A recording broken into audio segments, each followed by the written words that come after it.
ఈ రోజు నుంచి ప్రభుత్వం అధికారికంగా వార్షికోత్సవ ఉత్సవాలు చేస్తుంది. అందులో తొలి రోజే నేను జెండా వందనం చేయడం అనేది నా అదృష్టంగా భావిస్తున్నాను నేను.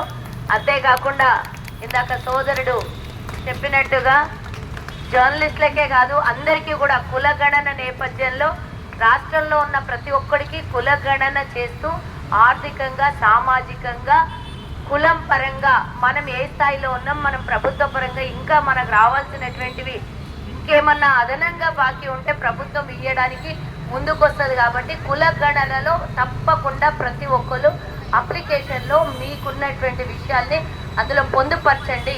మా సొంత విషయాలు చెప్పొద్దు అనుకుంటే చెప్పకండి, కానీ మనం ఏ కులము, మన వ్యవస్థ ఏంటి, ఈరోజు మనకు రావాల్సిన హక్కుల కోసం కులగణన సేకరించింది. కాబట్టి దయచేసి అందులో మీరు తప్పకుండా పార్టిసిపేట్ చేయండి. మీరు అప్లికేషన్ ఇంటికి వచ్చినప్పుడు అప్లికేషన్లో మీరు డీటెయిల్స్ ఇచ్చి ఫిలప్ చేయండి.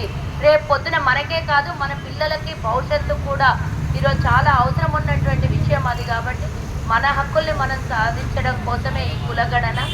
అందులో అన్ని కులాలకు సంబంధించి కేవలం పాపం బీసీల కోసమే నిర్వహించింది కాదు, అన్ని కులాలకి కులగణన చేస్తుంది. కాబట్టి ప్రతి ఒక్కరు ఇంటికి వచ్చినటువంటి అధికారులతో సమన్వయం పాటించి తప్పకుండా అప్లికేషన్ ఫిలప్ చేయండి.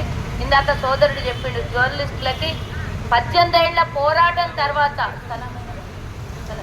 స్థలము ఇచ్చినటువంటి ఏకైక తొలి ప్రభుత్వము ఉమ్మడి రాష్ట్రంలో కూడా జరగనటువంటి న్యాయం ఈరోజు తెలంగాణ ఏర్పడిన తర్వాత 10 ఏళ్ల తర్వాత తెలంగాణలో కాంగ్రెస్ ప్రభుత్వం ఏర్పడిన తర్వాత జర్నలిస్టులను గౌరవించుకొని స్థల సేకరణ చేసి స్థలాన్ని కేటాయించింది వారి కోసము అని అంటే ప్రభుత్వానికి కూడా ధన్యవాదాలు. ఈ సందర్భంగా వార్షికోత్సవం సందర్భంగా తొలుత మీ దగ్గరకు వచ్చాను, మీ దగ్గర నుంచే శుభవార్త విన్నాను నేను. కాబట్టి ఇది పూర్తి స్థాయిలో రాష్ట్రంలో ప్రభుత్వం ప్రజల్ని ప్రజాపాలన చేస్తోంది అని అనడానికి నిదర్శనం. 18 ఏళ్ల పోరాటం తర్వాత మీ కోరిక ఫలించింది అని ఈ సందర్భంగా ధన్యవాదాలు, శుభాకాంక్షలు కూడా తెలియజేస్తున్నాను.